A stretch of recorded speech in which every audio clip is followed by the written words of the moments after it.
પાન 126, મોક્ષમાળા, શિક્ષા પાઠ 96, તત્વાબોધ ભાગ 15, 14 ભાગ સુધી આપણે કાલે વાંચેલું. હવે તત્વાબોધનો ભાગ 15મો. 14મા ભાગમાં પરમ કૃપાલદેવે જણાવેલું કે સર્વ ધર્મોમાં જૈન ધર્મ એ પરિપૂર્ણ છે અને સંપૂર્ણ સત્ય છે. જૈનની તુલ્ય એકે પણ બીજું દર્શન આવે એમ નથી. જેમ એક દેહમાં બે આત્મા નથી, તેમ આ વિશ્વમાં જૈન દર્શનની તુલ્ય બીજું એકે દર્શન નથી. કેમ કે કેવળ જ્ઞાનથી જોઈને ભગવાને જે પરિપૂર્ણ સત્ય કહ્યું તે કોઈ કહી શક્યા નથી. હવે આ પાઠમાં એમ કે છે કે જો ન્યાયપૂર્વક આટલું મારે પણ માન્ય રાખવું જોઈએ કે જ્યારે એક દર્શનને પરિપૂર્ણ કહી વાત સિદ્ધ કરવી હોય ત્યારે પ્રતિપક્ષની મધ્યસ્થ બુદ્ધિથી અપૂર્ણતા દર્શાવવી જોઈએ.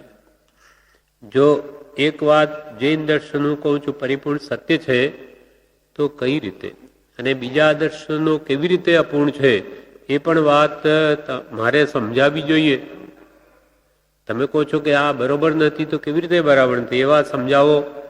અને જૈન દર્શન પરિપૂર્ણ સત્ય છે એ તો તમે સ્યાદવાદ અપેક્ષાથી ઉત્પાદ વય ધ્રુવથી કે નવ તત્વ સંબંધી ઉપદેશ આપીને વાત કરી કે સત્ય છે, તો ન્યાયપૂર્વક આટલું મારે પણ માન્ય રાખવું જોઈએ કે જ્યારે એક દર્શનને પરિપૂર્ણ કહી વાત સિદ્ધ કરવી હોય કે જૈન દર્શન પરિપૂર્ણ સત્ય છે એમ સિદ્ધ કરવું હોય તો બીજા દર્શનો અપૂર્ણ કેવી રીતે છે એ વાત પણ બરાબર સમજાવવી જોઈએ.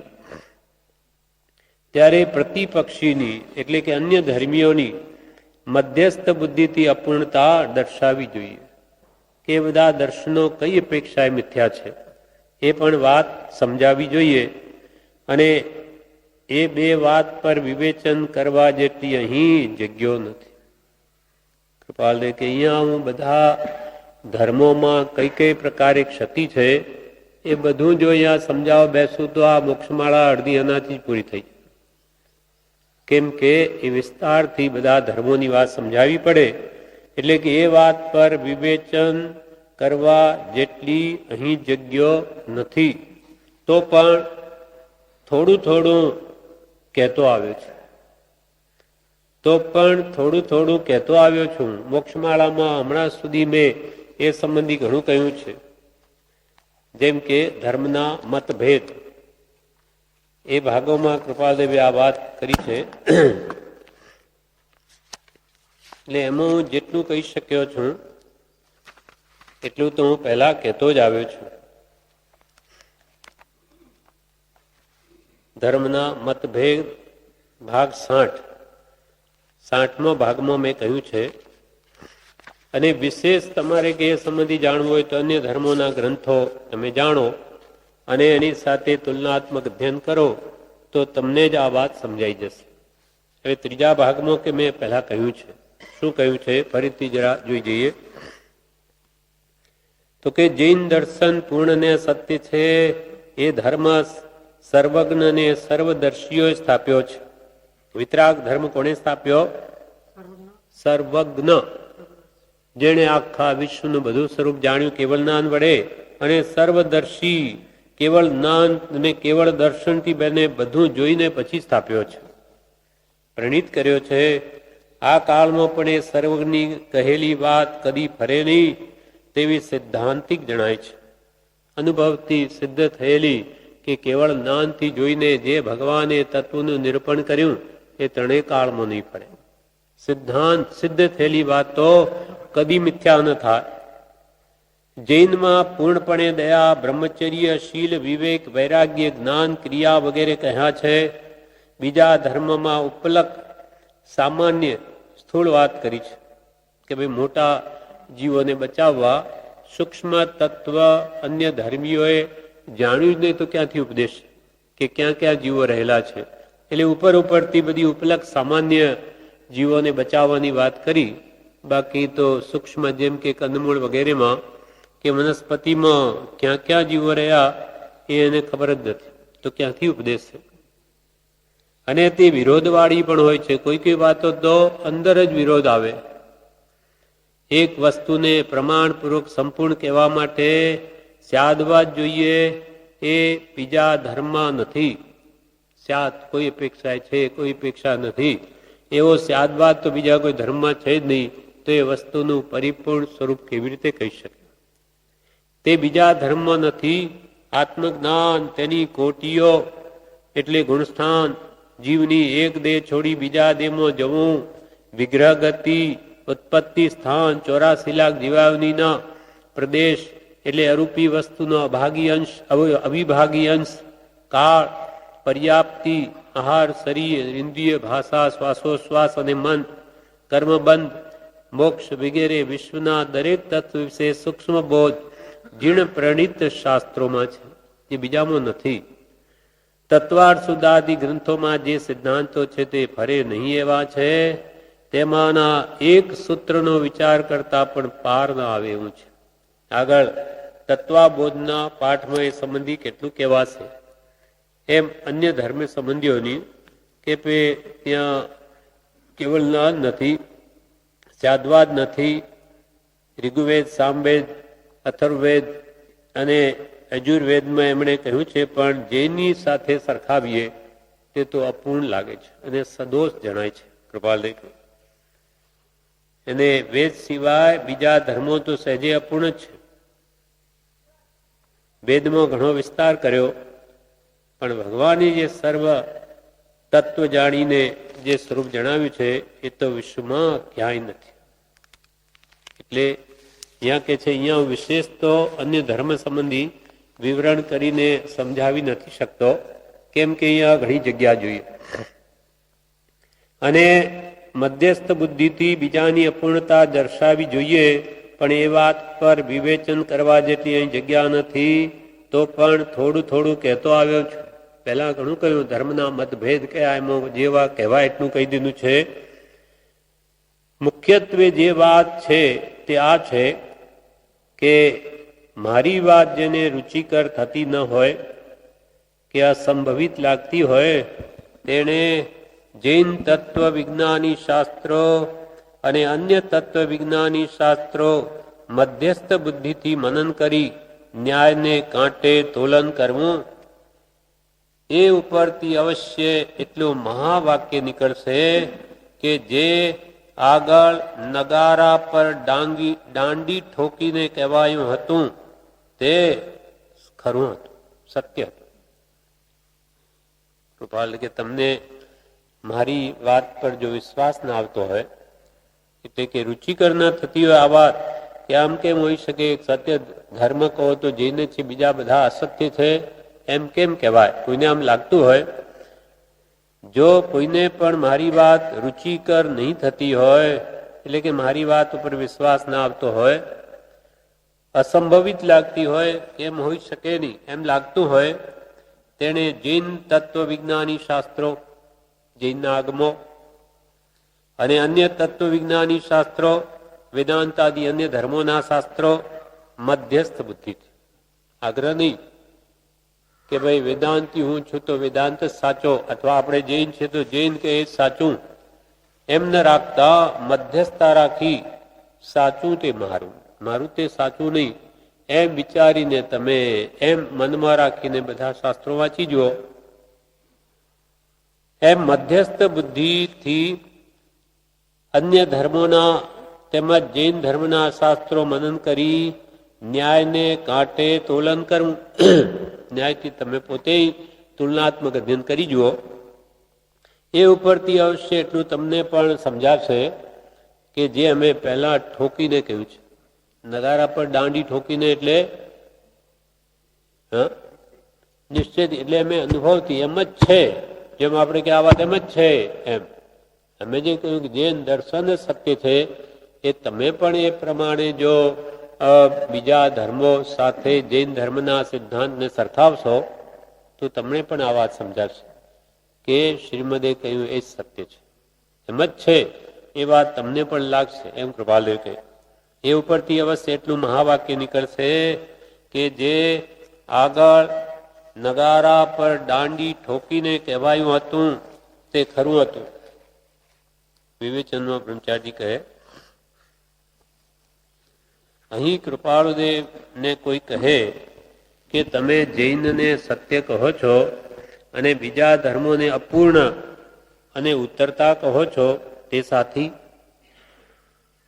બ્રહ્મચારી કહે, કૃપાળજીને કોઈ એમ કહે કે તમે જૈનને તો સંપૂર્ણ સત્ય કહો છો અને બીજાને અપૂર્ણ કહો છો, ઉત્તરતા કહો છો, તે સાથી? તેનું વિવેચન કરી બતાવો, એ વાત સમજાવો અમને વિવેચન કરીને.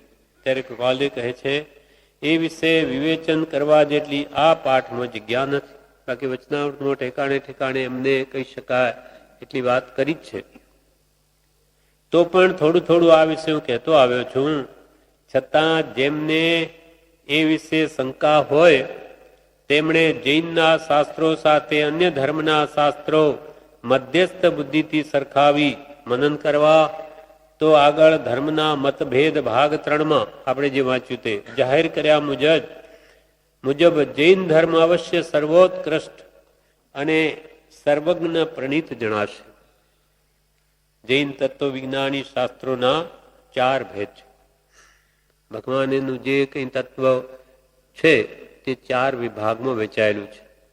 એક તો ધર્મકથાનુયોગ અથવા પ્રથમાનુયોગ, બીજું ચરણાનુયોગ, ત્રીજું ગણિતાનુયોગ અથવા કર્ણાનુયોગ અને ચોથું દ્રવ્યાનુયોગ.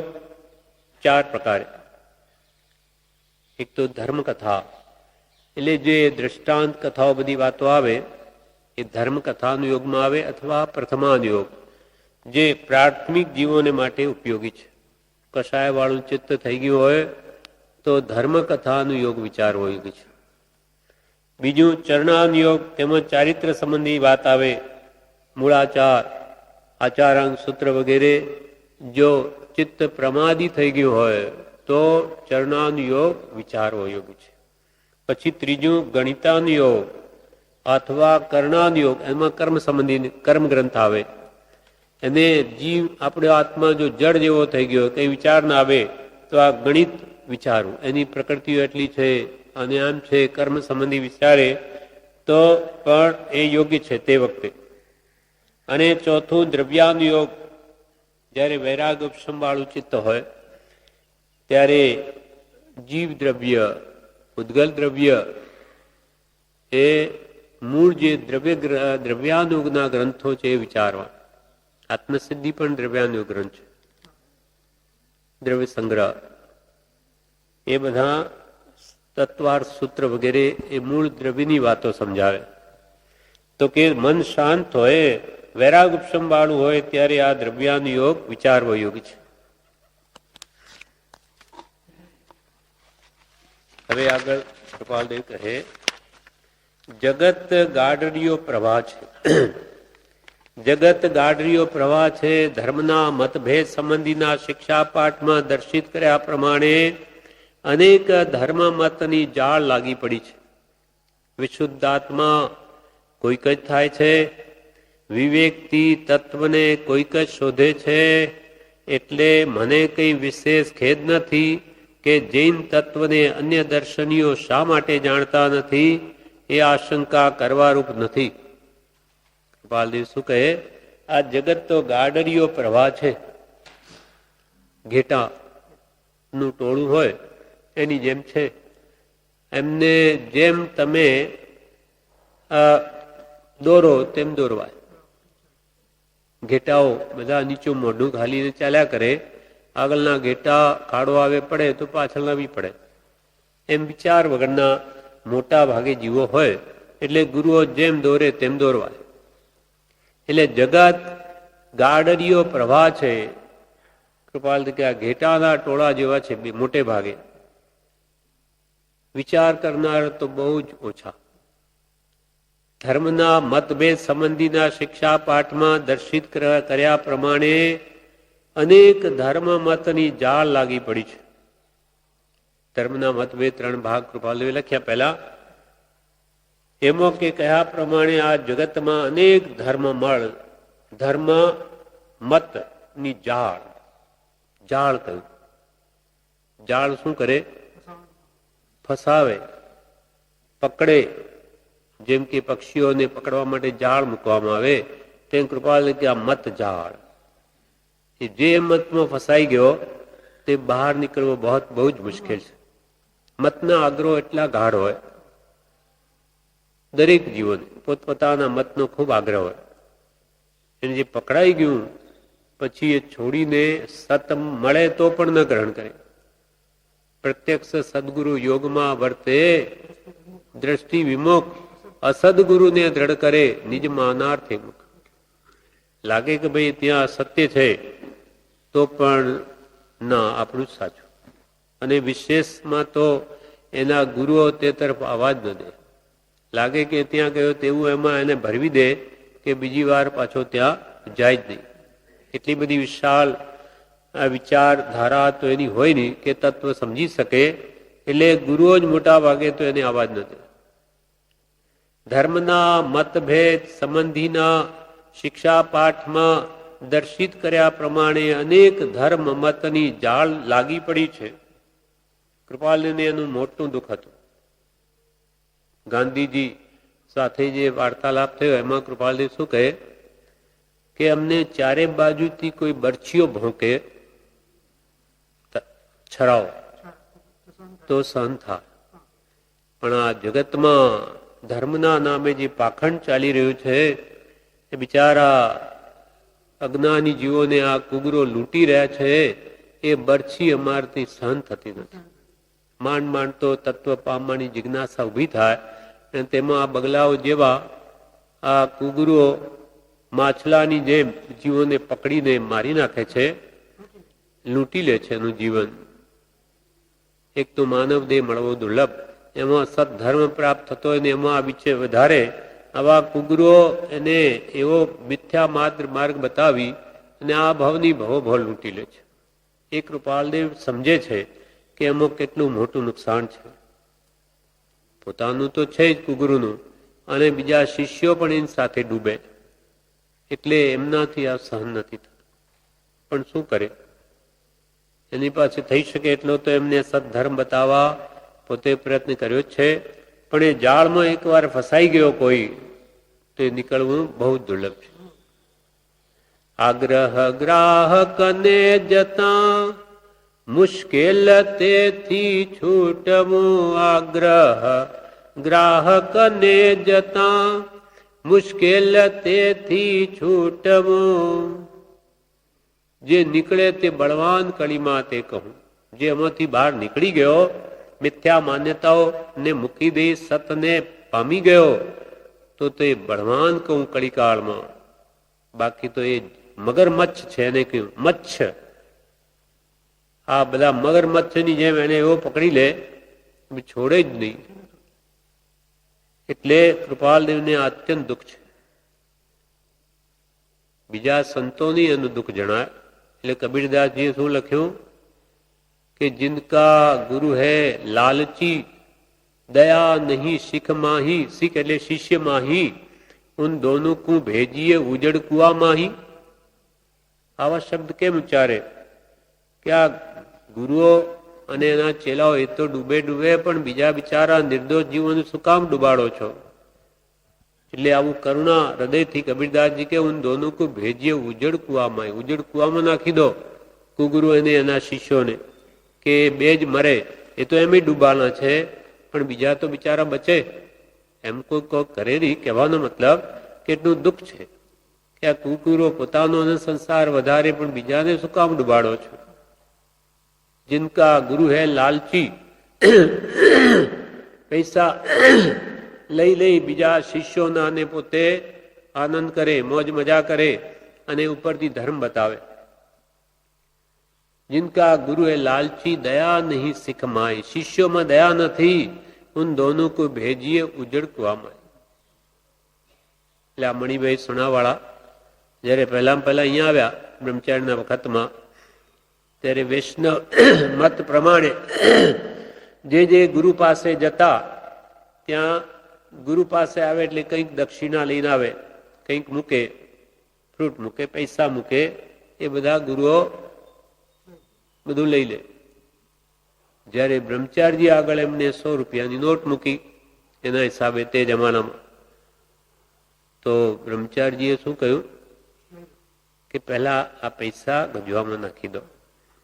પછી કહ્યું કે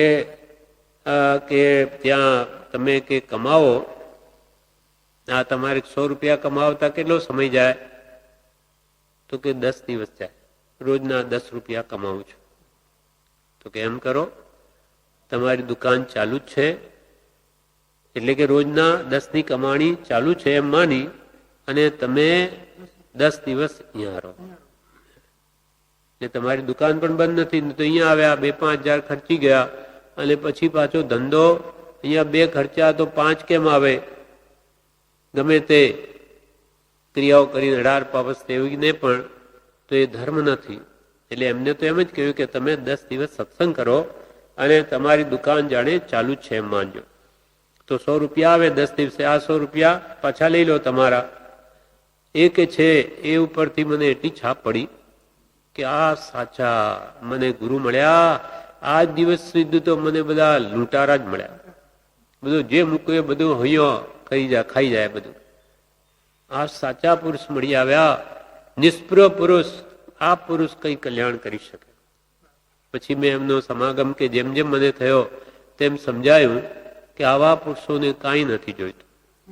તો આપણું આત્માનું કલ્યાણ કેમ થાય, માત્ર એ જ લક્ષ્ય છે. એમ કુગુરુઓ બિચારા 18 પાપસ્થાનક સેવીને ગ્રસ્તો ભેગું કરે, એમાં ધર્મ બતાવી ને પોતે વાપરે, મહાનર્થ છે.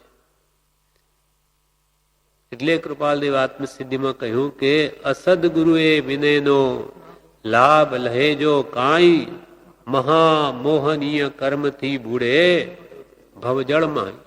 સંસાર સમુદ્રમાં ડૂબી મરે એમ ગ્રસ્તોના પૈસા કઈ અમથા નથી આવતા.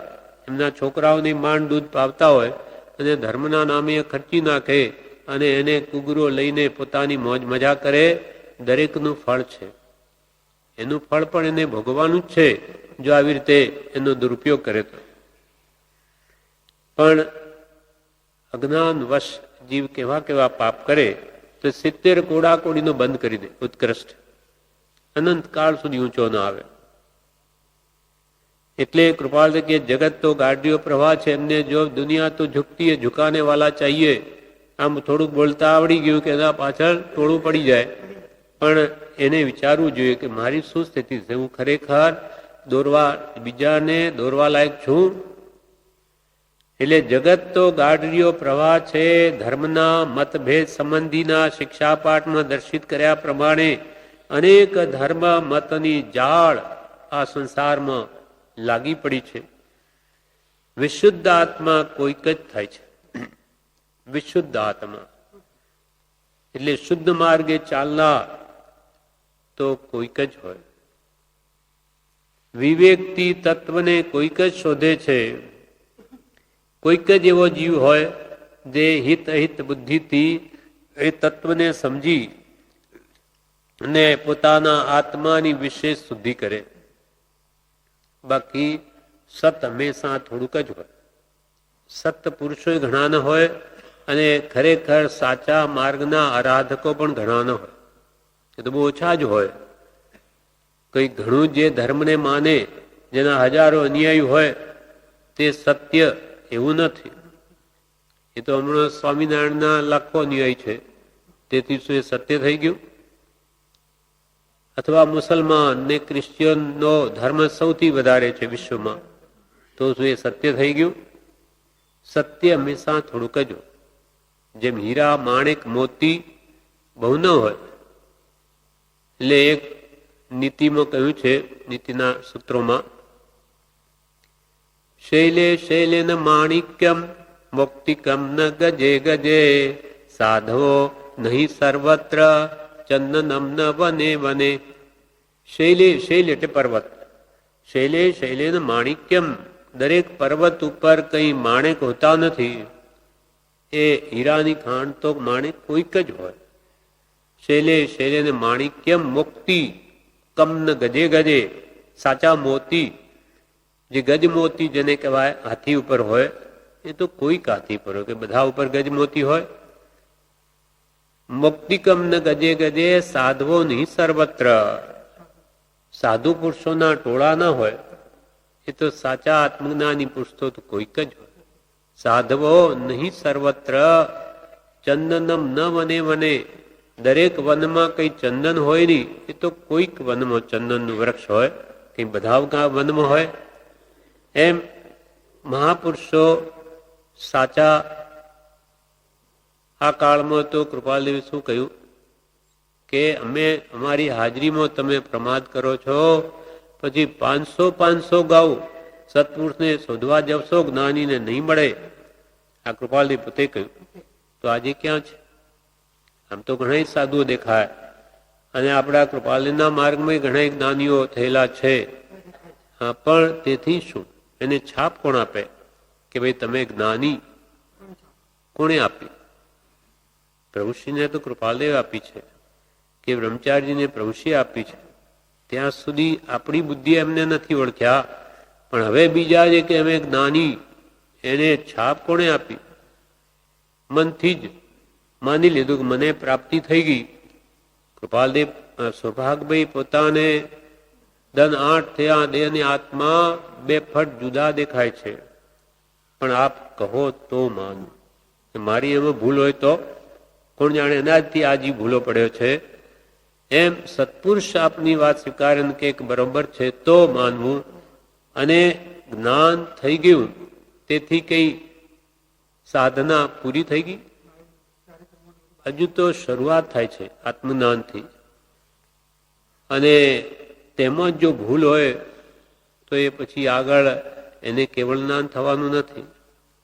એમ જ્યાં શરૂઆત જ છે, એકડો મંડાયો કહેવાય જ્ઞાન થયું ત્યારે, અને એમાં જ પોતે માની બેસે કે મને થઈ ગયું, અને મનાવવા પૂજાવા લાગે, એ આગળ ન વધી શકે. અને આપણે તો કોઈને જ્ઞાની પુરુષ કે જ્ઞાની ન કહેવા, જ્ઞાની ન કહેવા, જે હોય તે આપણે જરૂર નથી. આપણે જે વસ્તુ મળી ગઈ, કૃપાલદેવે આપ્યું, હવે તારે કરવાનું. તારા રાગ દ્વેષ અજ્ઞાન મોહ ઓર કામ ક્રોધાદિ ભાવો કાઢવા છે, એ કાઢને તો થઈ જશે. અને હાજર હોય પણ એ કહે એમ જીવ ન કરે તો જીવનું કાંઈ કલ્યાણ ન થાય. તો બધું જ કૃપાલદેવ જેટલું કહેવું તો બધું આપણી પાસે આજ તૈયાર છે. પ્રભુશ્રીનો ઉપદેશામૃત છે, બોધામૃત છે બધા. હવે આ દોષને ઓળખી દોષને ટાળવા તો આત્મશુદ્ધિ થાય. પણ અહીંયા કૃપાલદેવ કે વિશુદ્ધ આત્મા કોઈક જ થાય છે, વિવેકથી તત્વને કોઈક જ શોધે છે. એટલે મને કઈ વિશેષ ખેદ નથી કે જૈન તત્વને અન્ય દર્શનીઓ શા માટે જાણતા નથી. મને કઈ કૃપાલ કે એનું કઈ દુઃખ નથી કે બધા ધર્મવાળીઓ વાળો આ જૈન દર્શન સત્ય છે છતાં એને કેમ જાણતા નથી. એ તો કોઈક વિરલાના હાથમાં આવે. રત્ન ચિંતામણી કોઈકના હાથમાં આવે. પ્રભુ કે ઘણું પુણ્ય વધ્યું હોય ત્યારે આ દરવાજામાં પગ મુકાય. અને વળી એક વાર તો કહે કે અહીંયા રોજ ગાડીમાં હજારો માણસ, પહેલા તો ગાડી બહુ મોટી, હા ટ્રેન, રોજના કે હજારો પ્રભુ આગા પાછા થાય છે લોકો, પણ અહીંયા કેટલા આવે? તો પુણ્ય હોય તેનો પગ પડે, બાકી સતમાં એને રુચિ જ ન હોય. વિવેકથી તત્વને કોઈક જ શોધે છે. એટલે મને કઈ વિશેષ ખેદ નથી કે જૈન તત્વને, એવું શુદ્ધ જૈન તત્વને, વિતરાગ માર્ગને અન્ય દર્શનીઓ, અન્ય ધર્મવાળાઓ શા માટે જાણતા નથી. એની મને કૃપાલ કે કોઈ ખેદ નથી. કેમ કે સત તો હંમેશા થોડુંક જ હોય. એ આશંકા કરવા રૂપ નથી. કૃપાલ કે આમાં શંકા કરવી જ નહીં. સત તો બહુ જ થોડું હોય. સોનું કિંમતી કેમ કે બહુ ઓછું છે. હીરા માણેક છે તો એ માટી છે, એ પણ પથ્થર છે, પણ એવું ઓછું છે. અને એની ચમકણી એટલે એની કિંમત લોકોએ પોતાના મનમાં ગણી આ કિંમતી, બાકી છે બધા પથરા જ. પણ તેમ વિતરાગ પુરુષો જેમ આ અછત વસ્તુને કિંમતી કહેવાય, તેમાં વિતરાગતા જેનામાં છે એવા પુરુષની તો ત્રણેય કાળમાં અછત છે. છતાં મને બહુ આશ્ચર્ય લાગે છે, કૃપાલ કે છતાં મને બહુ આશ્ચર્ય લાગે છે કે કેવળ શુદ્ધ પરમાત્મા તત્વને પામેલા સકળ દૂષણ રહિત મૃષા કહેવાનું જેને કે નિમિત્ત નથી એવા પુરુષના કહેલા પવિત્ર દર્શનને પોતે તો જાણ્યું નહીં, પોતાના આત્માનું હિત તો કર્યું નહીં, પણ અવિવેકથી મતભેદમાં આવી જઈ કેવળ નિર્દોષ અને પવિત્ર દર્શનને નાસ્તિક શા માટે કહ્યું હશે? કે મને આશ્ચર્ય થાય છે કે આવા જે શુદ્ધ પરમાત્મા સંપૂર્ણ 18 દૂષણથી રહિત, જેમાં કોઈ અનંતાંશ પણ દોષનો ન મળે, કેવળ શુદ્ધ આત્મ તત્વને પામેલા આવા પરમાત્મા વિતરાગ તીર્થંકરો કેવડીઓ સકળ દૂષણ રહિત, કોઈ પ્રકારનું જેમાં દૂષણ નહીં, રાગ દ્વેષથી સંપૂર્ણ મુક્ત, અને મૃષા કહેવાનું જેને કોઈ નિમિત્ત નથી કે કઈ અપેક્ષાએ ભગવાન જૂઠું કહે, એમાં કોઈ અજ્ઞાનનો અંશ નથી, કેવળ જ્ઞાન છે માટે કે ભાઈ એને કોઈ ખબર નહોતી, કોઈ અજ્ઞાનવશ જૂઠું કહી જવાય, બોલી જવાય કેમ કે એમના જ્ઞાનમાં ન આવ્યું, એવું પણ નથી. એ તો સર્વજ્ઞ હતા, એટલે કઈ અજ્ઞાન નથી માટે જૂઠું કેવી રીતે કહી શકે? અથવા કે કોઈ સ્વાર્થવશ, ક્રોધવશ, માનવશ, માયાવશ, લોભવશ જૂઠું કહી જવાય? તો કે ભગવાનમાં તો આવે કે દોષ નહોતો, તો પછી કઈ અપેક્ષા મૃષા કહે? તો મૃષા કહેવાનું જેને કઈ નિમિત્ત નથી એવા પુરુષના કહેલા પવિત્ર દર્શનને, આવા નિર્દોષ પરમાત્મા એ જે પવિત્ર દર્શન, પવિત્ર ધર્મ બોધ્યો, તેણે તે ધર્મને તો જાણ્યો નહીં, પોતાના આત્માનું હિત તો કર્યું નહીં, પણ અવિવેકથી મતભેદમાં આવી જઈ કેવળ નિર્દોષ અને પવિત્ર દર્શનને નાસ્તિક શા માટે કહ્યું છે? કે જે આવા શુદ્ધ આત્મધર્મથી પોતાના આત્માનું કલ્યાણ થઈ શકે એ તો કર્યું નહીં, અને પણ જાણ્યું નહીં, પહેલા તો તત્વને જાણ્યું નહીં શું ભગવાનનું કેવું છે, અને જાણીને આત્માનું હિત કરવું એ તો ન કર્યું, પણ પોતે અવિવેકથી પોતાના મતભેદમાં, એટલે આપણે જે મત માનીએ છીએ એ સત્ય છે, બીજું જાણવું જ નહીં, એમ અવિવેકથી મતભેદમાં આવી જઈ કેવળ નિર્દોષ, કેવળ માત્ર નિર્દોષ, એમાં કોઈ અનંતાંશ પણ દોષ નહીં, અને પવિત્ર, સંપૂર્ણ પવિત્ર દર્શન એવો જે વિતરાગ માર્ગ, એને નાસ્તિક શા માટે કહ્યો છે? નાસ્તિક, સંપૂર્ણ આસ્તિક તેને કહે નાસ્તિક. આવું એમને કેમ સૂઝ્યું હશે? યદિ હું સમજુ છું કે કહેનારા એના તત્વને જાણતા નહોતા, કે હું સમજુ છું કૃપાલ કે એના તત્વને જાણતા નહોતા એટલે આમ કહી દીધું, પણ સાથે શું છે? વળી એના તત્વને જાણવાથી પોતાની શ્રદ્ધા ફરશે, ત્યારે લોકો પછી પોતાના આગળ કહેલા મતને ગાંઠશે નહીં. કે જો આપણે પણ આ તત્વ જાણીશું તો આપણી કઈ શ્રદ્ધા વિચલિત થઈ ગઈ તો ઈશ્વર કરતા છે એમ આપણે માનીએ છીએ, અને એમાં વળી આ જે અપેક્ષાએ વાત સમજાશે તો આપણી પણ શ્રદ્ધા ડગમગ થઈ ગઈ તો ઊંડે ઊંડે એ ભાવ પડ્યો હોય છે કે આપણે જે મત સ્થાપ્યો એને કાલે ઉઠીને આપણી શ્રદ્ધા ડગમગ થાય. આપણા જે શિષ્યો એ પણ બધા પછી આ ધર્મ છોડીને જતા રહે તો આપણું જે આખું બધું ચાલે છે એને લઈને માન મોટાઈ વ્યવહાર વગેરે બધું જતું રહે.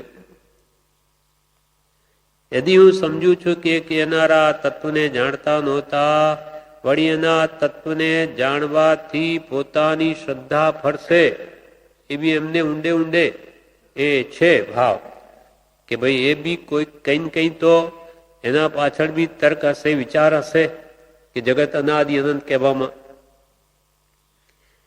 તેથી એના તત્વને જાણવાથી પોતાની શ્રદ્ધા ફરશે, ત્યારે લોકો પછી પોતાના આગળ કહેલા મતને ગાંઠશે નહીં. પછી આપણે જે આખું ઈશ્વર કરતા છે આખો જે મત ચલાવીએ એને તો પછી કોઈ માનશે જ નહીં, એ વાતને તો કોઈ ગાંઠશે જ નહીં. અને ત્યારે લોકો પછી પોતાના આગળ કહેલા મતને ગાંઠશે નહીં. જે લૌકિક મતમાં પોતાની આજીવિકા રહી છે એવા વેદોની મહત્તા ઘટાડવાથી પોતાની મહત્તા ઘટશે. લૌકિક મતમાં પોતાની આજીવિકા રહી, આ બધા ગુરુઓ થઈને બેઠા એટલે એવા શિષ્યો બધા એમને પોષે એટલે એના ઉપર તો આખો એમની આજીવિકા ચાલતી હોય, અને સત્ય પ્રરૂપિત જો બધું કરી દઈએ તો આ તો બધા ખસી જાય, એ તો આપણી આજીવિકા તૂટી જાય. એવી જ્યાં દ્રષ્ટિ છે ધર્મના નામે પેટ ભરવાની, બધું મહાનર્થ છે. જેનો એક પૈસો પણ આપણા જીવનમાં શું કહેવાય ધર્મનો આપણા અંદર આવવો ન જોઈએ, એના બદલે ઉડતું ખાઈ જાય એનું ધર્મના નામે. સત્શાસ્ત્રો પણ આજીવિકા કે માનાર્થે જો આરાધે તો એને કર્મનો બંધ જ કરે. શાસ્ત્રો પણ પેટ ભરવા માટે ઉપયોગ કરે. જ્ઞાન પરમ કૃપાળુ દેવને શતાવધાન જ્યારે કર્યા મુંબઈમાં, તો ડોક્ટર પીટરસન, એને અંગ્રેજોનું રાજ્ય હતું, તે ચકિત થઈ ગયા કે આ કોઈ માણસ છે, આ તો કોઈ સરસ્વતીનો અવતાર છે. એક બે કામ આપણાથી નહીં થાય અને આ વ્યક્તિ 100 કામ કરી શકે. ત્યારે સાક્ષાત સરસ્વતીનું તો બિરુદ આપ્યું છે ત્યાં, અને કહ્યું કે તમે વિદેશમાં જાઓ, વિલાયત યુરોપિયન દેશોમાં જાઓ, તમારું આ જ્ઞાન ચમત્કારિક છે, ત્યાં બતાવો તો તમને મોટાઈ મળશે, માન મળશે અને પૈસા પણ મળશે. પણ કૃપાલ દે કે આવા દેશોમાં શુદ્ધ રીતે રહી શકાય નહીં, ગયા નહીં, અને જ્ઞાન વેચી ને અમારે પૈસા ન જોઈએ, જ્ઞાન બતાવો ને પૈસા લેવા, આવું જ્ઞાની કદર ન કરે. શાસ્ત્રો છે તે આપણે આ તત્વ જાણી ક્યાં પાપ પુણ્ય શું કહેવાય, કેવી રીતે તત્વ જાણીને પાપથી છૂટવા અને મોક્ષ પ્રાપ્તિ માટે છે. માર્ગદર્શક શાસ્ત્રો છે. આ કઈ આજીવિકા કરવા માટે નથી બીજાને કહીને. એટલે અહીંયા કહે ત્યારે લોકો પછી પોતાના આગળ કહેલા મતને ગાંઠશે નહીં. જે લૌકિક મતમાં પોતાની આજીવિકા રહી છે એવા વેદોની મહત્તા ઘટાડવાથી પોતાની મહત્તા ઘટશે. વેદ આપણે કે ઈશ્વર કરતા નથી, જે વેદમાં કયું વેદાંતમાં, એ તો પછી આપણે જ હાથે કરીને એની મહત્તા ઘટાડી દઈએ સત્ય પ્રરૂપિત કરીશું તો. અથવા આપણી પણ શ્રદ્ધા ફરી ગઈ અને આપણા શિષ્યોની ફરી ગઈ તો એની સાથે આપણી મહત્તા ઘટશે. આ માન કશાય ઊંડે ઊંડે શું કામ કરે? માનાદિક શત્રુ મહા નિચ્છંદે ન મરાય, જાતા સદગુરુ શરણમાં અલ્પ પ્રયાસે જાય. અને પોતાનું મિથ્યા સ્થાપિત કરેલું પરમેશ્વર પદ ચાલશે નહીં. પોતાનું મિથ્યા સ્થાપિત કરેલું ઈશ્વર કરતા છે જગત. મુસ્લિમ પણ એ જ માને, ખ્રિસ્તીઓ પણ એ જ માને, અને વેદાંત પણ એ જ માને. ઈશ્વર કરતા છે. આ બધું કે ન બનાવે તો કેમ બને? ઈશ્વર જો ન કરે તો આખું વિશ્વ બની કેમ શકે? એટલે એવી માન્યતા એ લોકોએ ચલાવી છે. અને આ કે વધારે જૈન દર્શનમાં ઊંડા ઉતરીશું તેથી વેદોની મહત્તા ઘટશે, અને પછી પોતાની મહત્તા પણ ઘટશે, અને પોતાનું મિથ્યા સ્થાપિત કરેલું પરમેશ્વર પદ ચાલશે નહીં. પોતાનું સ્થાપિત કરેલું પરમેશ્વર પદ ચાલશે નહીં. એથી જૈન તત્વમાં પ્રવેશ કરવાની રુચિને મૂળથી બંધ કરવા લોકોને એવી ભ્રમ ભૂરકી આપી કે જૈન નાસ્તિક છે. દયાનંદ સરસ્વતીએ વગેરે કે વળી કઈ જૈન તરફ એમનો ઝોક વળે નહીં, જાય નહીં તે તરફ. એટલે એવા ભરમાવી દીધા, ભ્રમ ભૂરકી એવી, એટલે કે એવા ભ્રમમાં નાખી દીધા કે જૈન તો નાસ્તિક છે. નાસ્તિક કેમ? કે તો આખું જગતનો કરતા ઈશ્વર છે એને જ માને, જગત કરતા ઈશ્વરને નથી માનતા. એ વાત આગળના પાઠમાં કૃપાલદેવ કહેશે કે જૈન ઈશ્વરને તો માને જ છે, પણ એ ઈશ્વરને જગત કરતા નથી માનતા. પણ એને તો આ ગાડરીઓ પ્રવાહ છે, વિચાર શક્તિ વિશેષ હોય નહીં. એટલે કે ગુરુ એમ કે છે જગત કે આ નાસ્તિક, જૈન તો કે નાસ્તિક. એટલે આપણે તેમાં જવું જ નહીં. વેદાંતમાં કેવી કેવી માન્યતા ગુરુઓ ઠસાવે શિષ્યોમાં. અંબાલાલ ભાઈ સંદેશરના હતા, આપણે અહીંયા જ ગવડાવતા પેલા પ્રભુશ્રીના વખતથી. તે પોતે જ કહેતા કે અમે તો વૈષ્ણવ, એટલે અમારે તો ગુરુએ એવું કીધેલું કે સ્વધર્મે મરણમ શ્રેય પરધર્મો ભયાવહ. પોતાના ધર્મ મરી જવું પણ પરધર્મમાં જવું મહાભયાનક છે. ત્યારે ગુરુ શું કહે, આપણો ધર્મ વૈષ્ણવ, વેદાંતના બેસ ઉપર. એટલે આપણે તો બીજા ધર્મો જવાય જ નહીં. અને જૈન ધર્મ વાસ્તવિકની કેટલી કટ્ટરતા આપી કે એક શેરીમાં થઈને જતા હોઈએ અને ત્યાં બે હાથી લડતા આવતા હોય અને ત્યાં બીજો કોઈ સહારો ન હોય, એક જૈન મંદિર હોય વચ્ચે, એમાં જો આપણે જતા રહીએ તો બચી શકીએ? તો કે નહીં જવું, આ બે હાથી નીચે આવીને મરી જવું, પણ જૈન ધર્મ તો ન જવાય. એવા ગુરુ અમારે ઠસાવેલું કે જૈન ધર્મ એ તો મહાનાસ્તિક. કટ્ટરતા ગુરુએ એવું ભરાવી દીધું કે સ્વધર્મે મરણમ શ્રેય.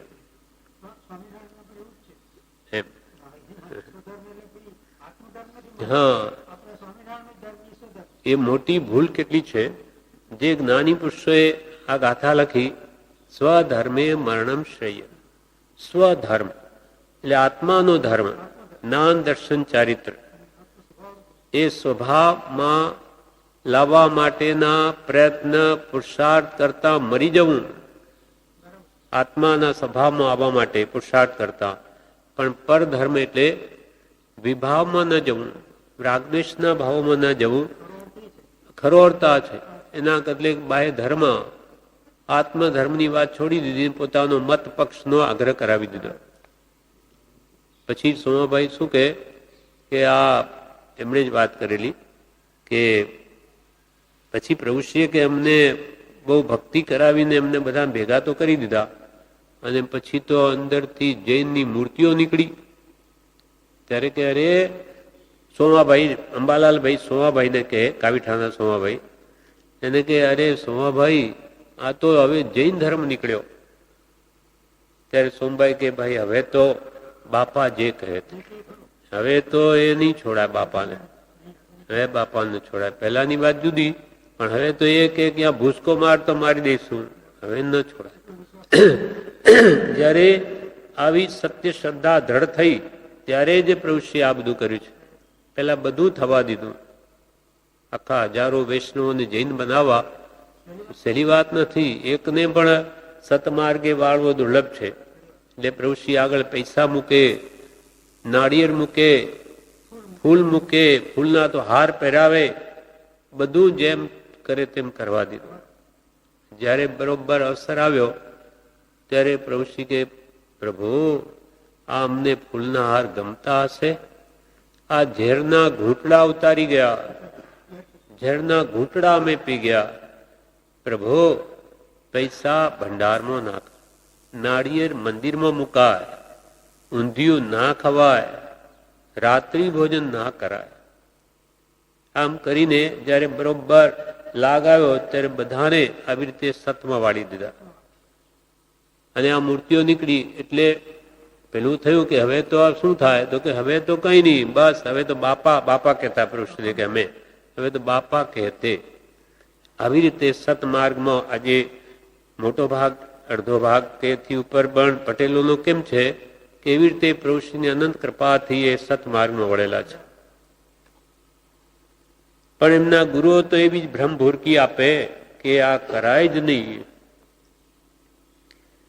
એથી જૈન તત્વમાં પ્રવેશ કરવાની રુચિને મૂળથી બંધ કરવા લોકોને એવી ભ્રમ ભૂરકી આપી કે જૈન નાસ્તિક છે. એટલે લોકમાં જેની પોતાની આજીવિકા રહી એથી મહત્તા એને ઘટે નહીં, એટલી મિથ્યા સ્થાપિત કરેલું પરમાત્મા પદ વગેરે આપણું ચાલશે નહીં. એટલે એવું શાસ્ત્રોમાં પણ બનેલું છે. એટલે કે એક દ્રષ્ટાંત છે. ભગવાન મહાવીર સ્વામીના ગણધર ગૌતમ સ્વામી, એમના પાટે આવ્યા સુધર્મા સ્વામી, એના પાટે આવ્યા જંબુ સ્વામી, એના પાટે આવ્યા પ્રભવ સ્વામી, જે ચોર, એ મહાઆચાર્ય થઈને પ્રભવ સ્વામી. હવે પ્રભવ સ્વામીને કોઈ જુએ છે કે યોગ્ય જીવ કોણ, આ માર્ગ કોણ ચલાવશે? તેમણે જૈનોમાં કોઈને દેખાયો.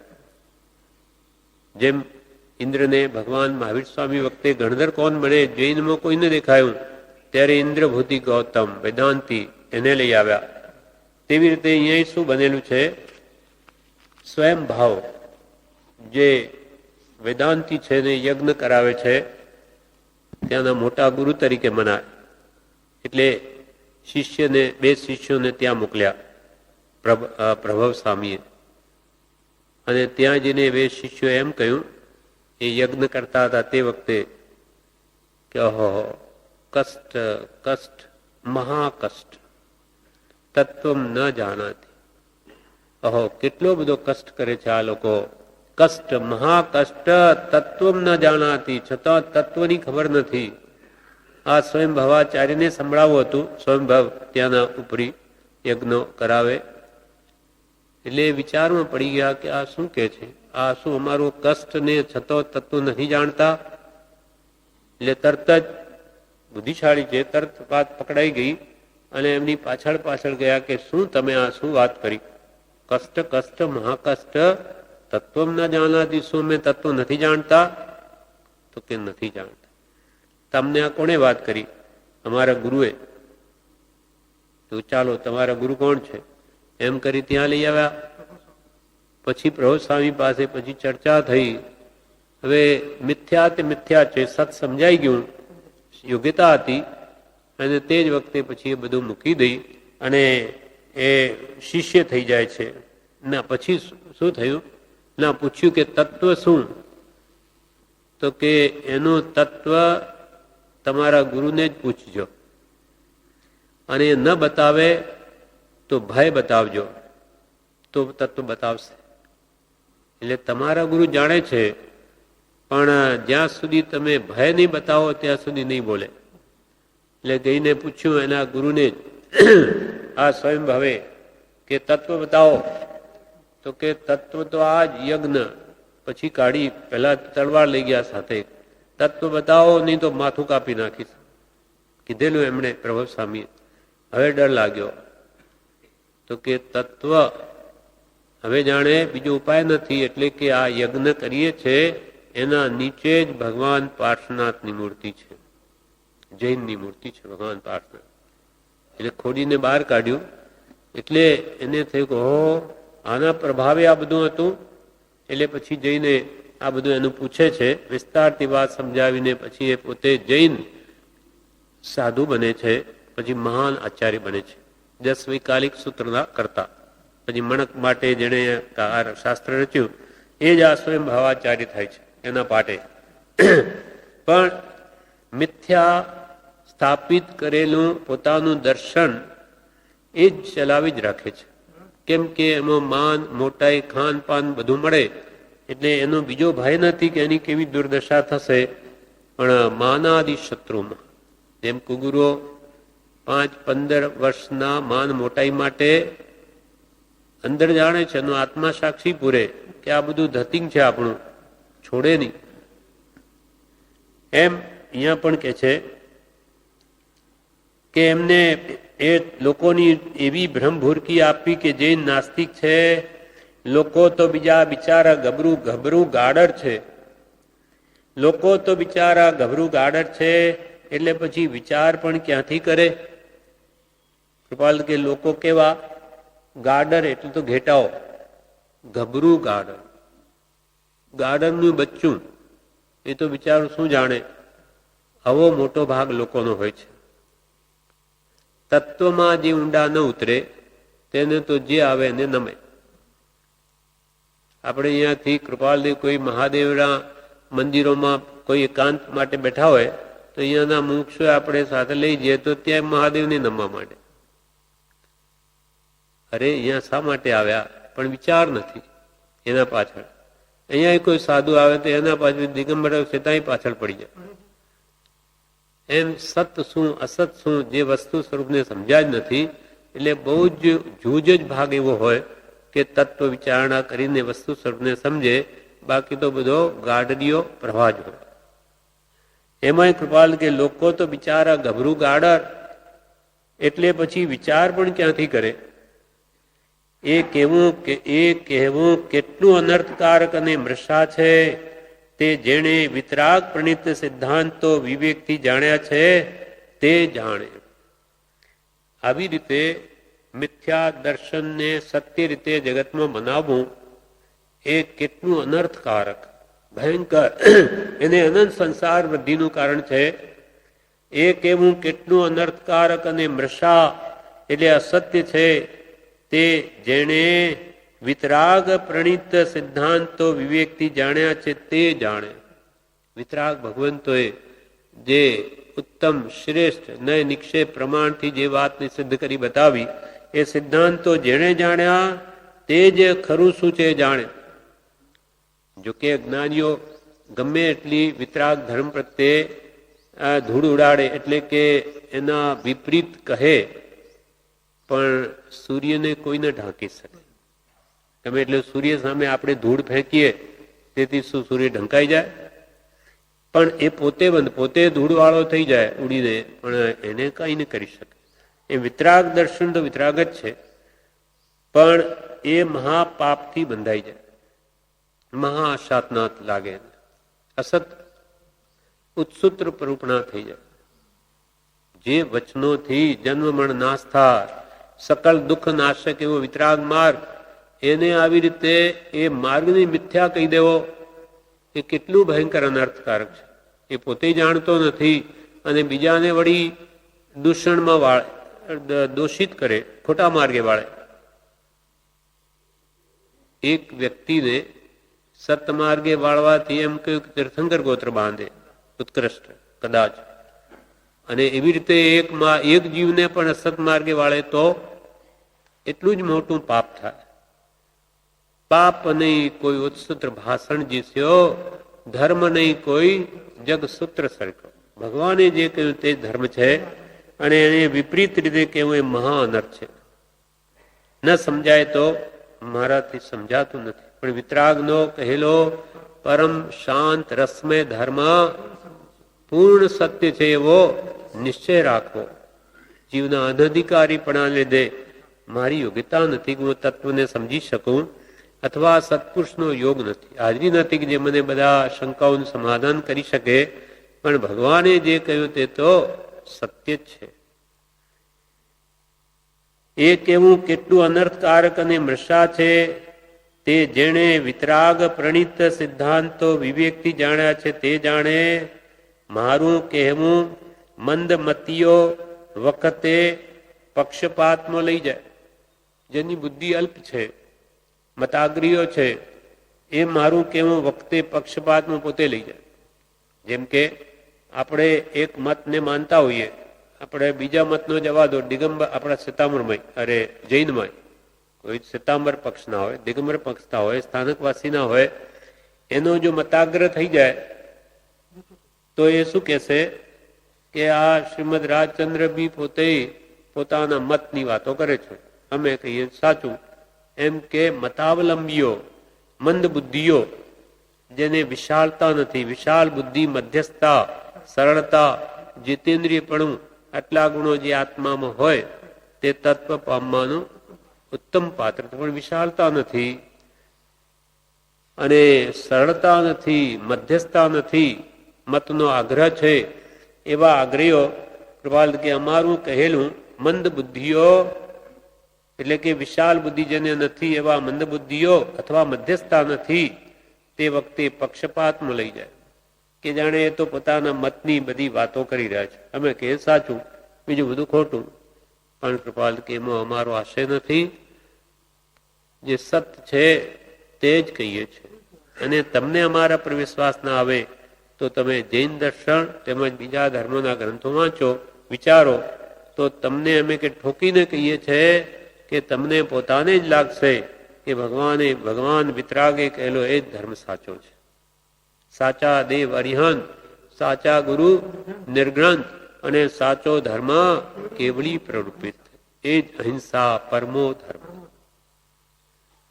વિવેચનનો કે છે, આ પાઠ પૂરો થયો.